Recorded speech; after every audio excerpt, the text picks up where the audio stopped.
Good morning. This is KELOLAND On The Go with all you need to know in news and weather as you start your weekend. We also have your Boredom Busters coming up, but first, our top story. The planned merger between Sanford Health and Minnesota-based Fairview Health is on hold for another 2 months. The health systems have agreed to push back the closing on their merger until May 31st. This comes after the Minnesota Attorney General hosted several public hearings to get input on the proposal. The merger has come under criticism from the Minnesota Nurses Association, saying this is not good for patients or health care workers. Sanford and Fairview issued a joint statement Friday saying their decision to delay the merger was voluntary and that they're continuing to plan for the merger and serving patients on day one following the closing. A fund has been set up for the family who lost their home to an explosion and fire east of Rapid City. Police say a speeding vehicle crashed into the home in Rapid Valley, causing the explosion. The driver died. 4 people were inside the home. 2 of them were taken to the hospital. The family lost everything in the fire. You can make a donation to the fund at Black Hills Federal Credit Union. We're getting reaction from transgender advocates about the South Dakota legislature's passage of House Bill 1080. The bill, which would prohibit gender-affirming medical care for trans minors, is on its way to Governor Kristi Noem's desk for her signature. The bill passed the state Senate on Thursday, just hours before the Transformation Project hosted a gala celebrating trans resilience. The Transformation Project is a Sioux Falls organization that works to support transgender youth and their families. The passage of the gender bill left a somber mood hanging over Thursday night's event. It's a real devastating blow for families that do have gender-affirming health care for their children. So we're just going to take it day by day and see what we can do to make sure that those families are feeling supported and have a place to turn to. 16-year-old Elliot Moorhead spoke at Thursday night's gala and also testified against the bill in Pierre. Meanwhile, opponents will also be speaking out against the bill during protests scheduled today in Sioux Falls, Rapid City, Brookings, and Vermilion. Dozens of people attended the South Dakota Department of Education's latest public hearing on proposed changes to social studies standards.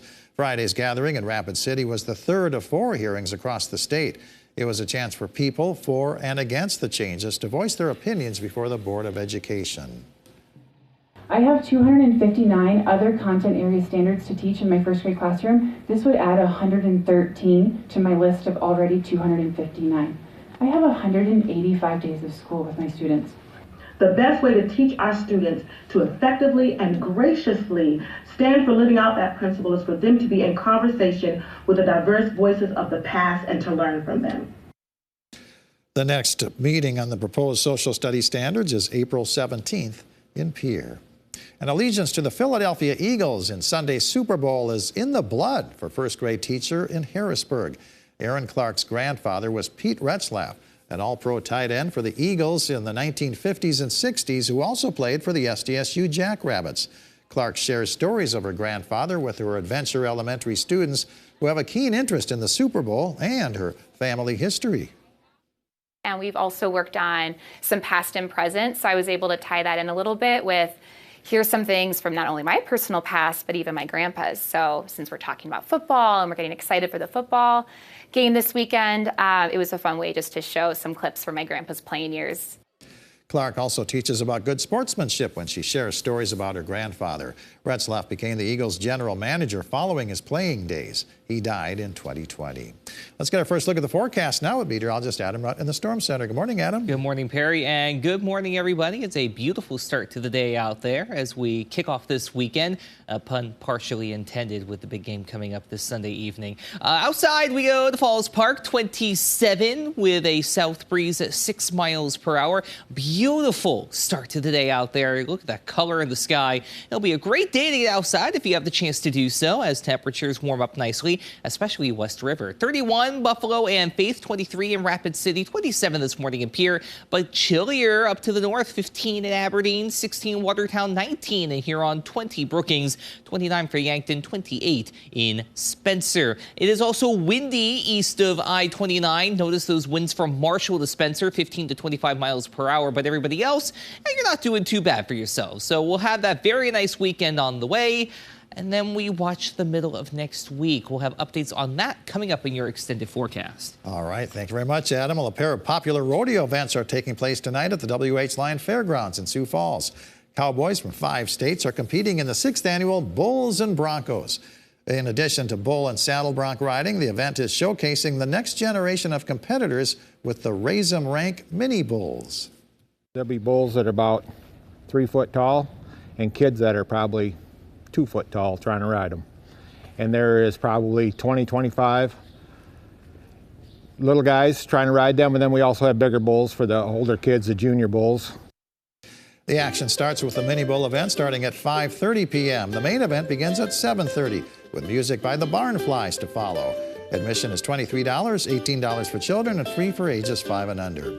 The Ed Polzine Wild Game Feed at the Brandon VFW is a fundraiser for local children and families dealing with serious illnesses. The dinner is at 5:30 with an auction to follow at 7. The cost is a free will donation. The Black Hills Sports Show and Outdoor Expo at the Monument in Rapid City features more than 100 dealers and vendors showcasing their products and services through Sunday.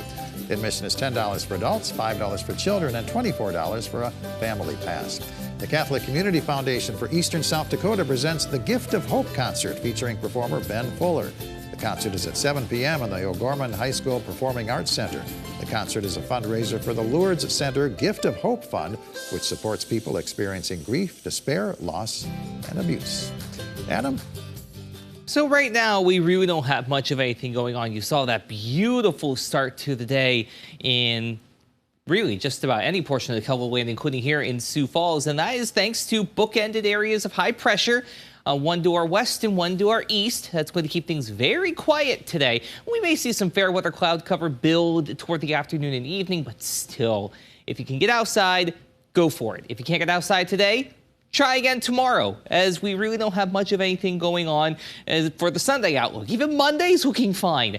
Things come off the rails, though, as we head toward Tuesday. Rain starts to build in at first to the southeast, but with cold air crashing in on the backside of low pressure, which is going to move on in. You notice it's a mix and then snow Tuesday night into Wednesday morning, with mixing holding steady through Wednesday morning in the Sioux Falls area. Oh, everybody gets in on snow by the afternoon and evening on Wednesday before we watch a second area of low pressure that's going to try and come up from Nebraska and clip the southeastern portion of the region. So we'll see if we can reintroduce a few more snow showers towards Sioux Falls for Thursday. Right now, that's very much subject to change, along with the Tuesday, Wednesday outlook as we watch the evolution of the system.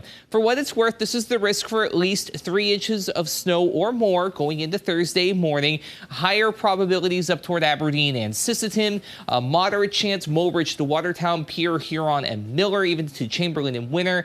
And then in yellow, it's a low or slight risk from Buffalo down to Valentine, Yankton, and Sioux Falls toward Worthington. This is also subject to change as we get more data and information over the next couple of days. So keep an eye out for updates both on air and online. We will keep you guys posted as we go through. For what it's worth, beyond the 7-day forecast, odds for below average temperatures are expected to win out as we get a reminder that no, we are not done with winter yet, even though temperatures today are going to be quite nice in the 30s and 40s to the east, 40s and 50s out west. Lows tonight will drop into the teens to the east, 20s West River. Some fog is also possible in eastern portions of KELOLAND, so you will want to keep that in mind. From there, we are going to watch the middle part of next week very carefully, starting off as rain before switching eventually to snow in Sioux Falls, and everybody gets in on colder temperatures by the end of the week. Here's Aberdeen as well. Again, starting off as rain on Tuesday, then snow by Wednesday with cold weather coming back in. It's also going to be pretty windy Wednesday into Thursday. Great weather through Monday in Pierre, but then rain followed by a snow chance on Wednesday. Then we're quiet Thursday into Friday. And for Rapid City, we'll also see that rain chance on Tuesday, followed by a chance for snow on Wednesday. But before then, take a look at those temperatures Saturday through Monday, 50s and even around 60 by Monday. Have a great day, everybody. For more on your local news, weather, and sports, you can always head on over to KELOLAND.com.